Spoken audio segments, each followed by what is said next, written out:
তাহমিদিয়া international কর্তৃক আয়োজিত আজকের এই হজ প্রশিক্ষণ সেমিনারের সম্মানিত উপস্থিত ওলামায়ে কেরাম এবং সামনে উপস্থিত আল্লাহর ঘরের মেহমান হওয়ার আশায় দীপ্ত আশা নিয়ে যারা অতন্ত্র প্রহর গণছে, কখন সেই সময় আসবে, কাঙ্ক্ষিত সময়, কখন আমি আল্লাহর ঘর দেখব, কখন আমি আল্লাহর ডাকে সাড়া দেব, কখন আমি আল্লাহর পাশে, আল্লাহর ঘরের পাশে গিয়ে বলবো লব্বাইক আল্লাহুম্মা লব্বাইক লব্বাইক লা শারীকা লাক লব্বাইক ইন্নাল হামদা ওয়ান নি'মাতা লাকা ওয়াল মুলক লা শারীকা লাক। আমরা বলি সবাই একসাথে, আমার সাথে বলবেন, আমার পরপর আপনারা বলবেন লব্বাইক আল্লাহুম্মা লব্বাইক লব্বাইক লা শারীকা লাক লব্বাইক ইন্নাল হামদা ওয়ান নি'মাতা লাকা ওয়াল মুলক লা শারীকা লাক লব্বাইক আল্লাহুম্মা লব্বাইক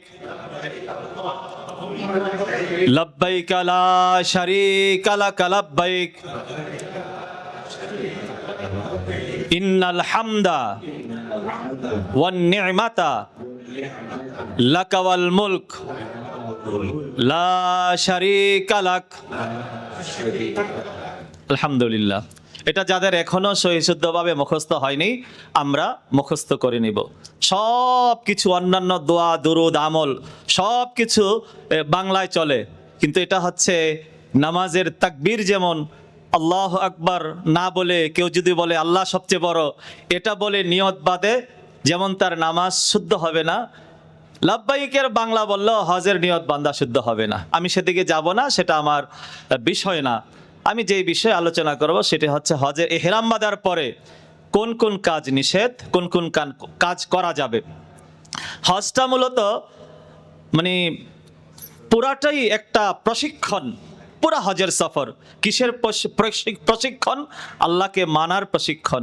হজে এমন এমন বিষয় রয়েছে যে সমস্ত বিষয় স্বাভাবিকভাবে আমাদের উপর হালাল জায়েজ, কিন্তু হজের মধ্যে আল্লাহর বান্দাকে প্রশিক্ষণ দেওয়া হয়। স্বাভাবিক অবস্থায় তোমার জন্য হালাল বৈধ হইল, হজ এখন বিশেষ প্রশিক্ষণ তোমার জন্য চলছে। যেটা তোমার জন্য হালাল ছিল ইহরাম বাঁধা অবস্থায়, সেটা তোমার জন্য হারাম। বলি সুবহানাল্লাহ। উচ্চ পর্যায়ের ট্রেনিং, এটার নাম হজ। আমরা তো সব সময় এই টুপি পরে পড়ি, টুপি পরে চলি, টুপি পরা সুন্নত ইত্যাদি ইত্যাদি, তাই না? কিন্তু ইহরাম অবস্থায়, একটা উদাহরণ দিই, ইহরাম অবস্থায় শরীয়তের নির্দেশ হচ্ছে মাথায় টুপি রাখা যাবে না। মানে কি, এখন যদি আমার আবেগ দিয়ে আমি বলি, আমি যদি আবেগ এখানে কাজে লাগাই বা যুক্তি তর্ক করি যে হুজুর সারা জীবন বাংলাদেশে টুপি মাথায় দিয়ে সুন্নত পালন করি, আর আল্লাহর ঘরে যাব, হজ করতে যাব, এখন টুপিটা থাকলে সমস্যা কি ছিল? ঠিক না? না, এই যুক্তি তর্কের নাম ইসলাম না। ইসলাম বলছে যে আল্লাহ যেটা বলে, কোরআন যেটা বলে, শরীয়ত যেটা বলে, ওইটা পুঙ্খানুপুঙ্খভাবে তোমার বুঝে আসুক না আসুক, সেটা মানার নামই হচ্ছে ইসলাম। ঠিক কিনা বলেন? এই প্রশিক্ষণ এই হজের সফরের মধ্যে দেওয়া হবে। ইহরাম যখন আমরা বেঁধে ফেলবো, অনেক আলোচনা হয়েছে, ইহরাম যখন আমরা বেঁধে ফেলবো, নামাজে নিয়ত বাঁধার পর, নামাজে নিয়ত বাঁধার পর যেমনি অনেক কাজ নিষিদ্ধ, কথা বলা যাবে না, সালাম দেওয়া যাবে না, সালামের জবাব দেওয়া যাবে না, অন্যদিকে তাকানো যাবে না, অতিরিক্ত কাজ করা যাবে না, চুলকানো, বেশি চুলকানো যাবে না, হাত ছেঁড়া দাঁড়ায় থাকা যাবে না, ইত্যাদি ইত্যাদি। ঠিক না? এই সমস্ত কাজ নামাজের মধ্যে নিষেধ। ঠিক তদ্রূপভাবে ইহরামের তালবিয়ার সাথে সাথে যখন আপনি ওমরার বা হজের নিয়ত করে ফেললেন, ওলামায়ে কেরাম বলেছেন কাপড় পরার নাম ইহরাম না। যখন আপনি নিয়ত করবেন লব্বাইক আল্লাহুম্মা লব্বাইক, নিয়ত করার পর যখন লব্বাইক আল্লাহুম্মা লব্বাইক তিনবার পড়বেন, তখন কিন্তু আপনার উপর কি হয়ে গেল? ইহরাম শুরু হয়ে গেল। এখন আপনার জন্য অনেক কাজ নিষেধ, ওই সমস্ত নিষিদ্ধ কাজগুলো এহরাম অবস্থায় করা যাবে না। কি কি কাজ নিষেধ?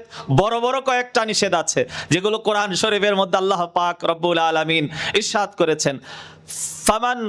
ফামান ফারাদা কি আল হজ্জু আশহুরুম মালুমাত ফামান ফারাদা ফীহিন্নাল হজ্জা ফালা রাফাসা ওয়ালা ফুসুকা ওয়ালা জিদালা। আল্লাহ পাক রব্বুল আলামিন বলেন, নির্দিষ্ট কিছু সময়ের নাম হজ। এই হজের মধ্যে যখন ফামান ফারাদা তর্জমা করছে, যে ফারাদার আরেক তর্জমা আহরামা, যে এহরাম বাঁধলো, অর্থাৎ যে ব্যক্তি এহরাম বেঁধে হজ পালনের ইচ্ছা করলো, যে ব্যক্তি এহরাম বেঁধে হজ পালনের ইচ্ছা করলো, মানে হজের নিয়ত করে ফেললো, তালবিয়া পড়ে ফেললো, তার জন্য এহরাম বাঁধা অবস্থায় ফালা রাফাসা, সে অশ্লীল ফাহেসা গুনাহের কাজ করতে পারবে না। সে, সোজা কথায় যদি বলি, যে স্ত্রী আপনার জন্য হালাল ছিল, সেই স্ত্রীর সাথে এখন যে কাজ হালাল ছিল সে কাজ এখন হারাম, সে কাজ করা যাবে না। ওই ধরনের কামভাব সৃষ্টি হয়, উত্তেজনা সৃষ্টি হয়, ওই ধরনের কথা বলা যাবে না, ওই ধরনের আচরণ করা যাবে না, ওই ধরনের স্পর্শ করা যাবে না, এগুলো সবকিছু হারাম। কোনো নাজায়েজ গুনাহের কাজ করা যাবে না। মনে রাখতে হবে, এটা আপনার জীবনের যে সমস্ত সময়গুলো মূল্যবান, জীবনের সবচেয়ে গুরুত্বপূর্ণ একটি সময়, ঠিক কিনা বলেন? আপনি হেরাম বাঁধা অবস্থায়, আপনি পবিত্র হজ করতে যাচ্ছেন, আপনি আল্লাহর ঘরে যাচ্ছেন, আপনার সারা জীবনের সবচেয়ে গুরুত্বপূর্ণ অধ্যায় দিন এই এহরাম বাঁধা দিনগুলো। সুতরাং কোনো প্রকার গুনাহ যেন এহরাম বাঁধা অবস্থা না হয়, সেদিকে খেয়াল করতে হবে। নজরের হেফাজত, মা বোনদের পর্দার হেফাজত, বিশেষ করে পর্দা গুরুত্বপূর্ণ ফরজ। দুনিয়ার কে কি করলো সেটা আমার দেখার বিষয় না, আমার ইসলাম কি বললো, আমার শরীয়ত কি বললো দেখার বিষয়। সেখানে গেছে অনেকে মুখ খুইলা চলাফেরা করে। উনি সবক নিয়ে আসছে, দেখছিলাম তো সবার তো মুখ খোলা, মুখ খুললে সমস্যা কি? না, আপনার যিনি মুআল্লিম, আপনার দেশে যিনি আলেম, আপনি যাকে শ্রদ্ধা করেন, ওনার কাছে জিজ্ঞাসা করেন যে আমি এহরাম অবস্থায় আমার পোশাক কি হবে। আমি সংক্ষেপে এগুলো আপনাদের সামনে বলছি। পুরুষের জন্য এহরাম বাঁধা অবস্থায় পুরুষের জন্য যে কাজগুলো করা যাবে না, একটা দুইটা বললাম। পুরুষ কোনো সুগন্ধি ব্যবহার করতে পারবে না, সুগন্ধি সাবান, সুগন্ধি আতর ইত্যাদি। মহিলারাও সুগন্ধি ব্যবহার করতে পারবে না। পুরুষ তার যে জুতা পরবে, সেই জুতার পায়ের উপরের অংশ, উঁচা জায়গা যেটা, সেই জায়গাটা খোলা রাখতে হবে। অর্থাৎ চপ্পল যেটা, স্যান্ডেল যেটা, সেই স্যান্ডেলটা যদি পরে তখন এটা আদায় হয়ে যাবে। অর্থাৎ পায়ের সামনের যে উঁচা অংশ সেটা খোলা রাখতে হবে। তো আমরা যে কথা বলতেছিলাম কোরআনের আয়াত থেকে, যে ফালা রাফাসা ওয়ালা ফুসুকা ওয়ালা জিদালা, ঝগড়াঝাটি সম্পূর্ণ নিষেধ। আরে কিছু হইতে না হইতে এক হাজি আরেক হাজির সাথে এহরাম পরা অবস্থায় তর্কে লিপ্ত হয়ে যায়। না, আমি এহরাম বাঁধা অবস্থায়, কেউ অন্যায় করলে, কেউ ভুল করলে তার হিসাব সে দিবে, কিন্তু আমি এহরাম বাঁধা অবস্থায় আমি কারো সাথে তর্ক লিপ্ত হব না, আমি কারো সমালোচনা করব না, আমি কারো গীবত শিকায়াত করব না, হ্যাঁ, আমি কোনো গুনাহের সাথে জড়িত হব না। ওলা জিদালা, ঝগড়া ফাসাদ, মারামারি, কাটাকাটি, এগুলো সম্পূর্ণ এহরামকারীর জন্য, এহরাম যিনি বাঁধে তার জন্য সম্পূর্ণ নিষেধ। তারপরে যে সমস্ত কাজগুলো নিষেধ, তেল ব্যবহার করা, সুগন্ধি তেল যেটা, বিশেষ করে মা বোন যারা আছেন, সুগন্ধি তেল ব্যবহার করা যাবে না। কিতাবের মধ্যে লেখা হয়েছে জাইতুন তেল, অলিভ অয়েল তেল যেটা, এটার মধ্যে আরেকটা গ্রান আছে, তিলের তেল যেটা, এটার মধ্যে গ্রান আছে, এই দুইটাও ব্যবহার করা যাবে না। এর সাথে যত প্রকার সুগন্ধি তেল, সুগন্ধি সাবান, এগুলো ব্যবহার করা যাবে না।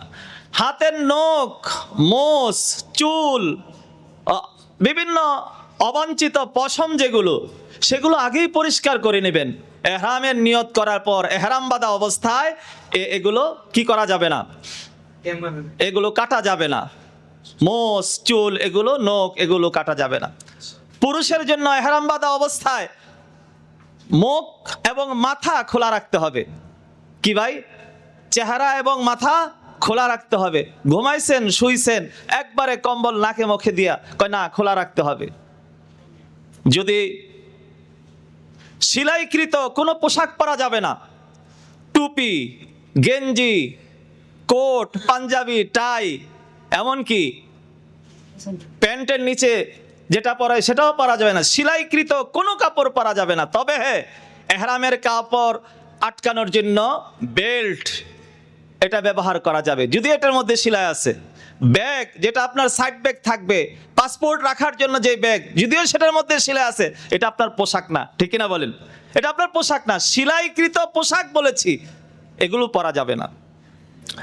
তো যাই হোক, সময় তো খুব অল্প, অনেক বিস্তারিত আলোচনা করা যাবে না।